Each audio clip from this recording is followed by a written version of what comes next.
at Plough Quarterly, and it's great to have you all with us this afternoon. To start with, I want to start by giving a large thank you to our poetry editor of 4 years, A.M. Juster, who has let us know that he will be concluding his services in this role following this competition. And without him, this poetry competition would not have been possible. So as a magazine, we have a great debt of gratitude to him for the work that he put in over the last 4 years, bringing great poetry to our pages, but also pushing forward this poetry competition, which has been a great success both for us and also for the poetry world, I think, bringing great poems into publication. And as Mike is like that. I should tell you, Mike is like that. Everything he touches turns to gold. Yes, for sure. And as many of you watching will know, he has brought some amazing poems to the pages of Plough. He's a key figure in the New Formalist School, which aims to create poetry that speaks to a wide audience through the use of classical forms and everyday themes. So thank you, A.M. Juster. We appreciate the work that you've put in and also wish you the best going forward. And we look forward to seeing the projects that you put your hand to next. I'm sure, as Rhina says, they will do very well. And now on to the next person, without whom this competition would not be possible. And that is Rhina Espaillat herself, who joins us today. Rhina P. Espaillat was born in the Dominican Republic and came to the United States as a young girl with her family as exiles from dictatorship. They settled in New York City, and she's a bilingual poet. She has won numerous prizes, including the T.S. Eliot Prize, the Richard Wilbur Award, and twice the Howard Nemerov Sonnet Award. Her most recent book is A Brief Accident in Light, Poems of Newburyport, which was a collaboration with the poet Alfred Nicole. And Alfred, of course, is also helping us run this event today. So thank you, Alfred, behind the scenes, for all the work you put in for this event and for previous iterations in the past years. So Rhina, it's a great honor to have you with us today. Thank you so much for giving us your time. Fine. And now onto the poetry. So we have 3 winning poets with us today. The winner wrote a poem that will receive an award of $2,000, and the 2 runners-up wrote a poem that will receive an award of $250 each. So I'll introduce each of the winning poets. They will, starting with the 2 runners-up, they will read their poems, and then Rhina will give a response to each of the poems, give us her thoughts on why they were successful, what the poet did well, and any other thoughts that she may have. Then so Rhina will respond, and then we'll work our way all the way through to the winning poet. So Michael Manning has spent a lot of time with people who are homeless. He lives on the Isle of Man and has written for the International Substance Abuse and Addiction Coalition, the Baptist Times, ethicsdaily.com. He is an author of nonfiction, a book called No King But God, and he is the 8th Manx Bard, Manx, of course, being people from the Isle of Man. His poetry has been published in Manx Reflections, the Manx Independent, Dreish Planet #2, and the 2025 URC Handbook, Immersive Joy, which is forthcoming. He works as a healthcare assistant on the Isle of Man in the local hospital, and he writes when he can. His poem, which he will read to us now after he introduces it, is called A Lindisfarne Cross. So Michael, over to you.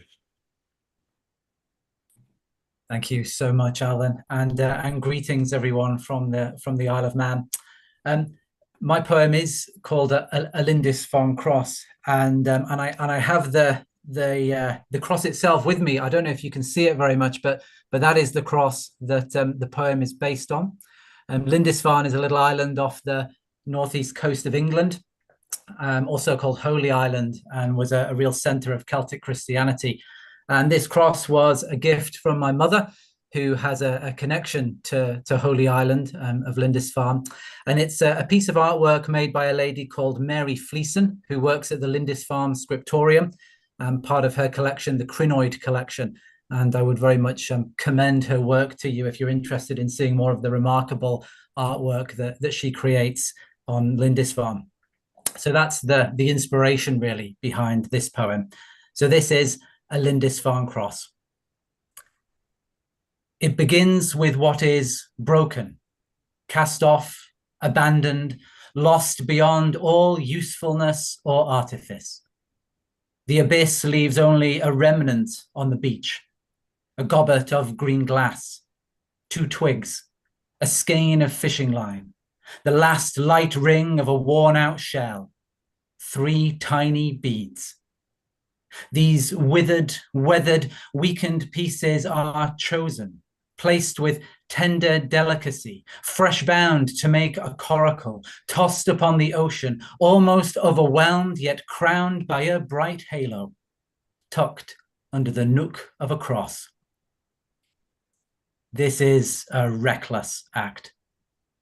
Strange that what is most frail is what endures, leavened into iridescent beauty in the work and cost of love, bearing with the depths, willing a new word to be spoken, and what is done and made with pain. It begins with what is broken. That's a remarkable poem because there is a surprise in every line. Just about every phrase in the poem is this, but also that, but also this. And it's wonderful when a poem pulls at you in 2 directions, because that means your thought becomes more complicated and more interesting and more meaningful too. I love all the music in it to begin with. That I am captured by music. I love music as much as I do poetry. And when a poem says, for example, I went all over it many times, seeing how many presents I had been given. Begins broken, cast off, abandoned, lost. 3 words that mean the same thing, but not exactly the same. A gobbet of green glass, 2 twigs, last light ring, worn out shell, 3 tiny beads. And then, of course, withered, weathered, weakened. And the last thing you expect after a line like that is chosen. Who chooses such things? Well, obviously somebody does, and the poet knows about it. So withered, weathered, weakened pieces are chosen, placed with tender delicacy, and it's fresh bound to make a coracle. A coracle, I haven't thought about a coracle since college.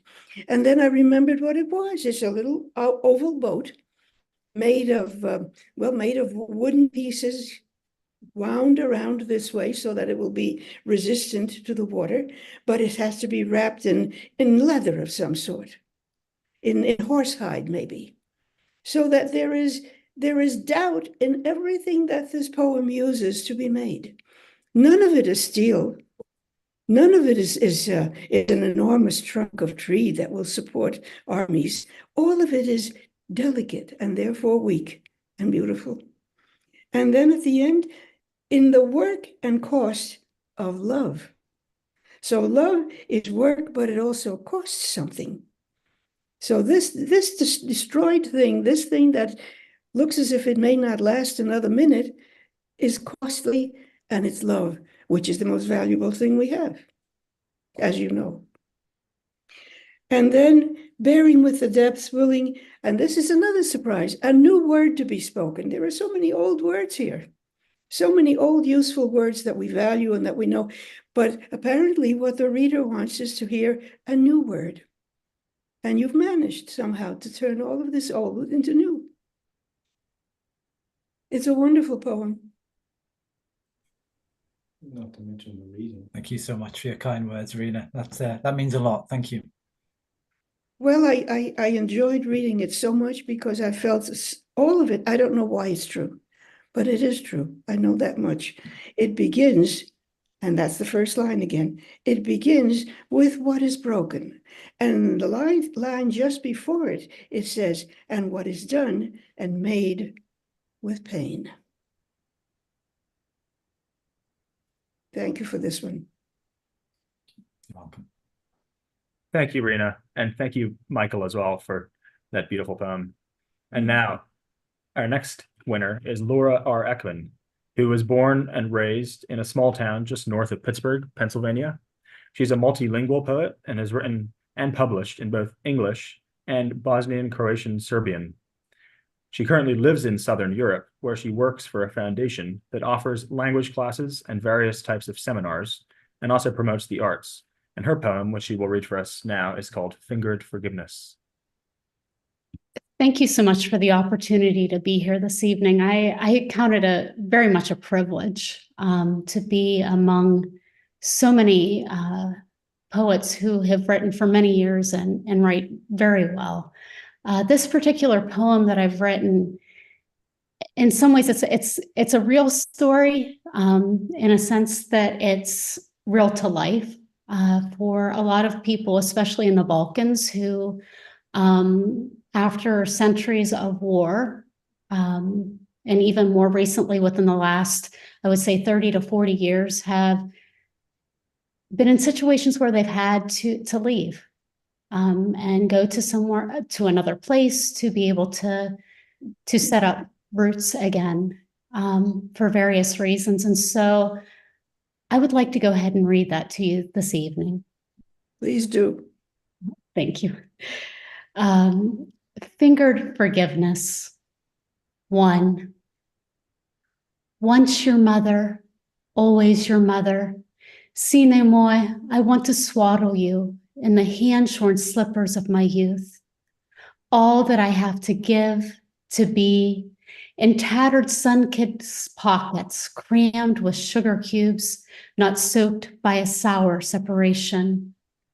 From the wind-tipped grasses of a hill country, teeming with pickled cabbage and drooping plums, to slouching shadows and towering high-rises, exhausted from the daily pursuit of circling roundabouts without an exit, I have come and find myself lost in between the y, j, ch, sh, and je.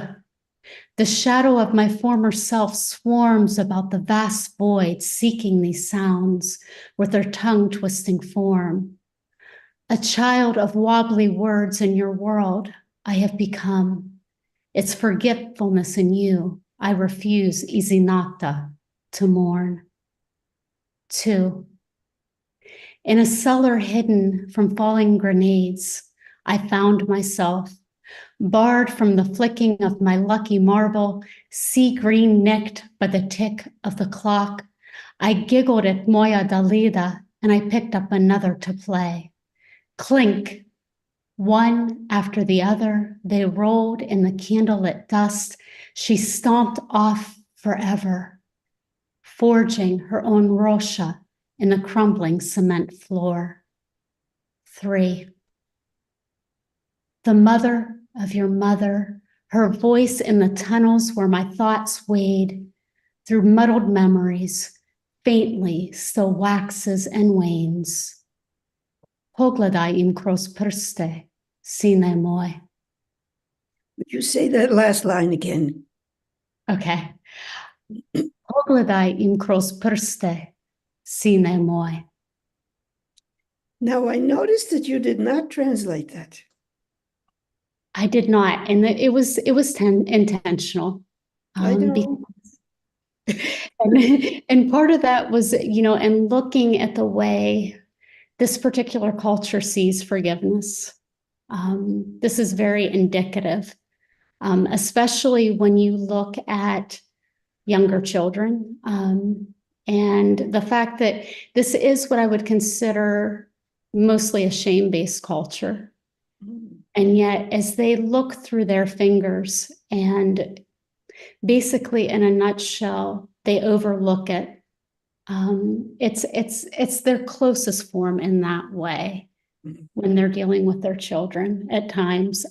However, though, I will say, using this particular phrase for adults often is used in a sarcastic form, just because of other things politically and things like that, which I will not go into.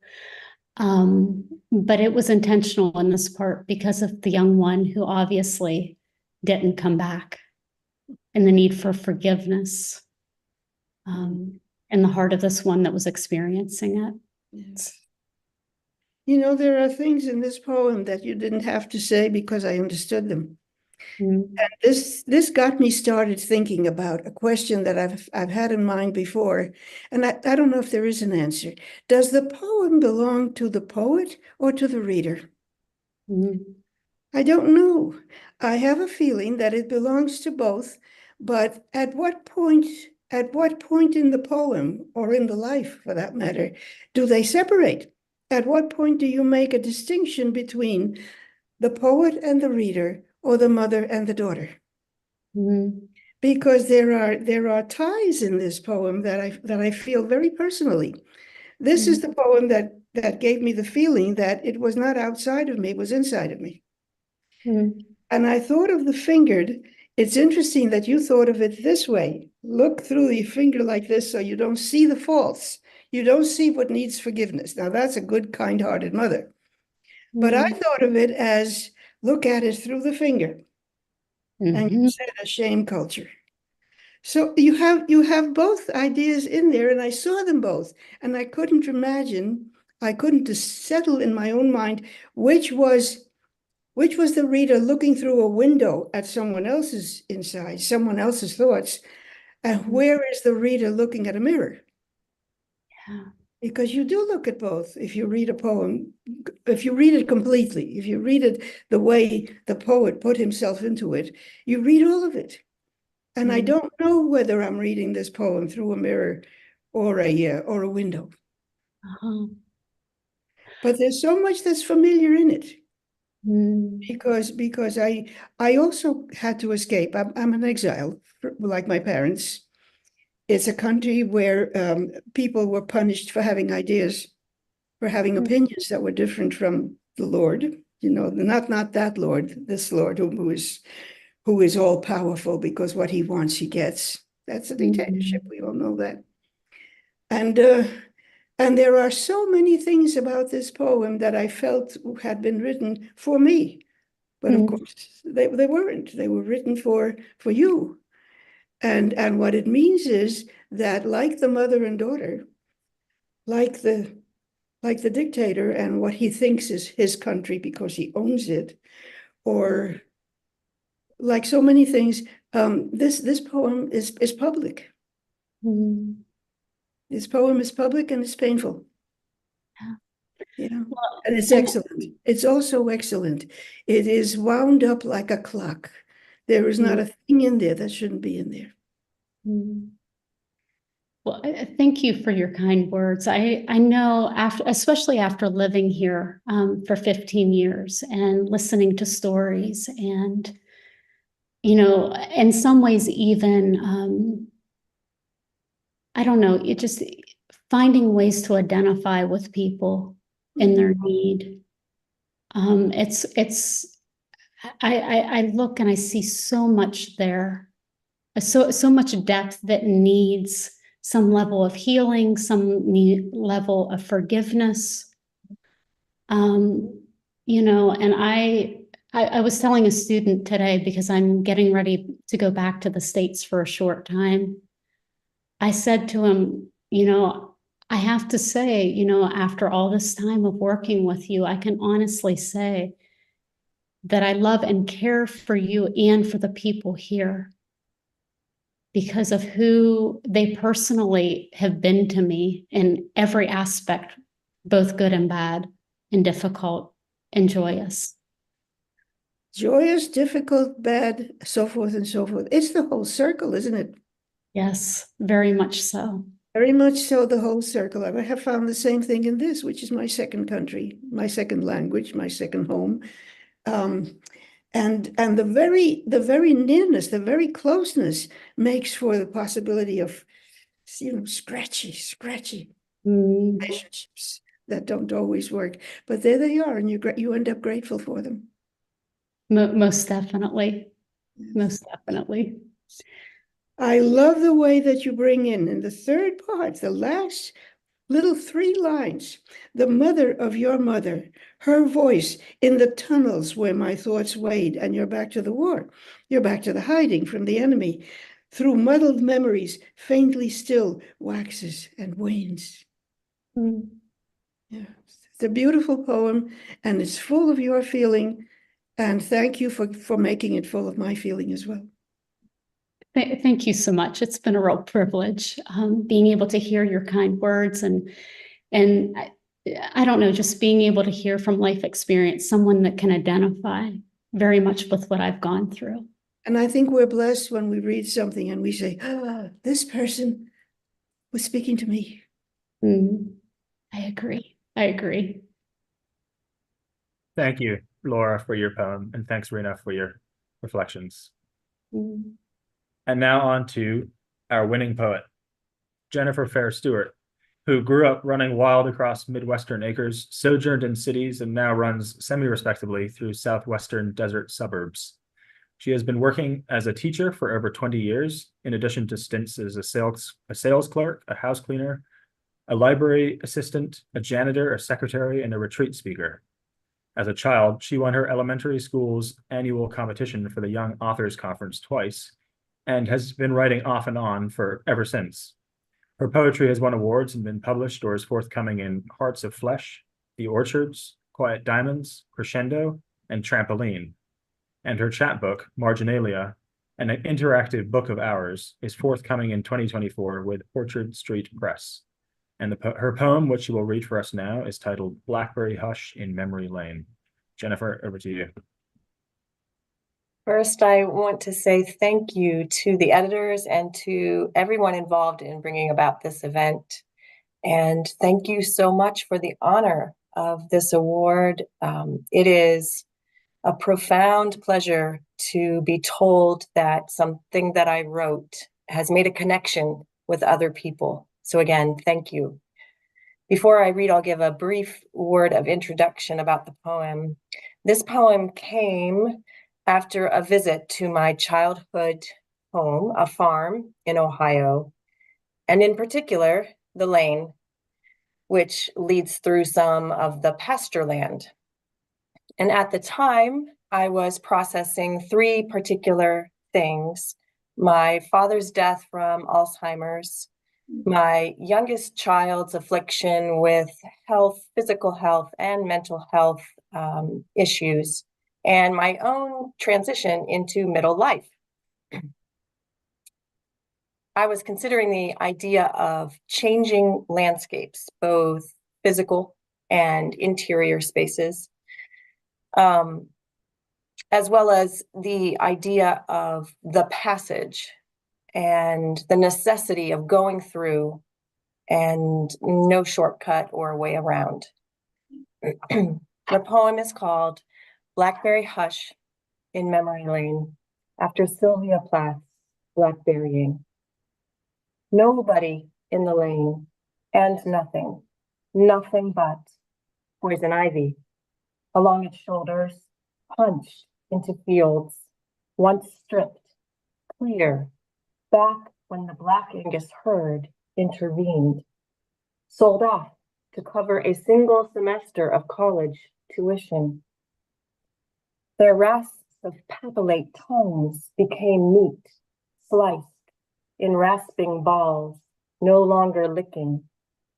All those leaves of three, let them be in the lane, witness the itch, down deep green, the gloss of encroachment on hallowed ground, in fricatives vining, chafing up every tree, every gasping gap of old fence line, edging the lane to a climax, choking the blackberry canes that used to be in the lane where we lapped all the summer's juices, lavished for us to grow and sing young glistening things, facing the fall and cull.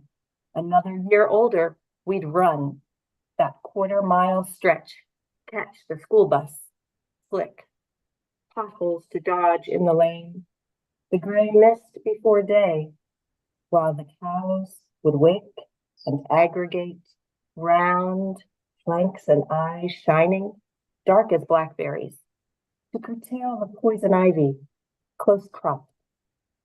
Later, quietly ruminate the cud, so tender the release. Now that's the line that surprised me most. Because up to that point, I had been saying, oh, this is a memory. This is a memory poem. This is devoted to comparison of memories of being in that place that is, well, home ground, right? And the cows but look how right from line 1, you began changing it. The memory changes with poison ivy. Some memories are blackberries, but some memories are poison ivy. And you can't do a thing about them because they're back there. You can't change them anymore. So it's a matter of getting used to the poison ivy that used to be blackberries. And this is very much Sylvia Plath. Her presence in the poem, not that you were imitating in any way, you were not. You were reflecting. You were reflecting in that mirror, but in a different way, because her memories are not yours. But you made use of them, and very, very intelligent use. Nothing but poison ivy, and then the animals themselves become, well, they start out as Black Angus, but what do they become? They become college tuition. In other words, the things that felt like home, like the animals that your family raised, they had to do it for other things. They had to get you educated.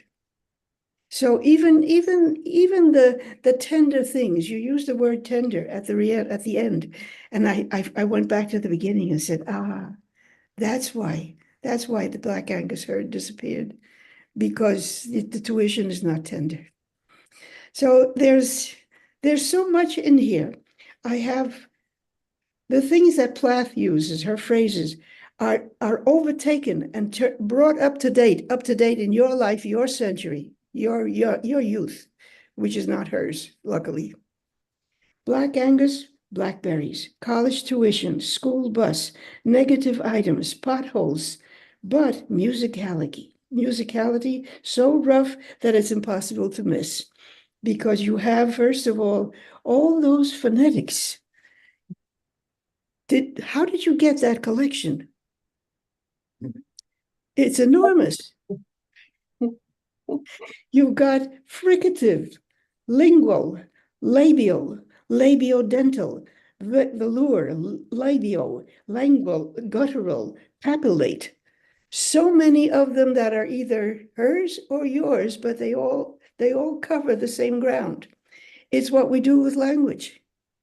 It's what we do with language that makes it possible to live with this, to live with the things that are not home. Would you like to go back home? That used to be the case very strongly in my 20s and 30s. And I think I've made my peace with just all the, my husband, because he's a professor, we've been academic gypsies of a sort. And so anyway, I think I've made my peace with this is the life. Yes, it's about time I made that peace. that's right. That's why the end was later quietly ruminate the cud. You're like the cattle. You're chewing up what life has given you, and so tender the release. The harshness is gone, but there's a lot of harshness in this poem. There is a lot of almost brutality. Up here, for example, rasps, meat sliced in rasping balls, no longer licking. Now that's an animal eating in pain. The lame witness the itch, down deep green, the gloss of encroachment on hallowed ground. And then you start with the fricatives, and they're vining, chafing up every tree. The changes in your life are like things vining up a tree that was not used to that should not have had been in that city environment. Well, the gasping gap of old fence line edging the lane to a climax, choking the blackberry canes. A lot of very cruel words in this. So I was surprised by so tender the release, and I said, this is a coming to terms. This is a coming to terms with what is and what is not going to change, and it's here. It's a very brave poem. It's not only a beautiful poem, it's a very brave poem, because these things are not always easy for people to get used to and accept for the rest of one's life. I'm trying to remember now, my mother remembering her country village where she came from in the DR, in the Dominican Republic, and how many times she said in her life, oh, I would give everything to go back to those mountains. but you made peace with it. And she did too. She discovered the public library where she could learn. She discovered many things that made up for what was missing. And I admire that courage. That last line was it for me. Thank you so much. Thank you. I'm going to treasure up your feedback. Thank you so much. And it's also full of music. That all three of these poems are a delight just to listen to. And I read them out loud so that I could listen to them, because of course that's half the joy of poetry, is listening. Beautiful, beautiful. Keep writing. Thank you so much, Jennifer, for your poem, and thank you, Rhina, once again for your reflections. And thank you to everyone who has joined us this afternoon. It's been a delight to hear poetry together, to think about the importance of poetry, but also to consider how these issues can sort of help us in our lives, how they can, and why poetry is ultimately important. So thank you, Rhina, and thank you to our winning poets. Thank you to A.M. Juster. And thank you to all of you who have joined us this afternoon, and have a great rest of the day. Take care, everyone. Thank you for making this possible. I have loved every bit of it. Thank you.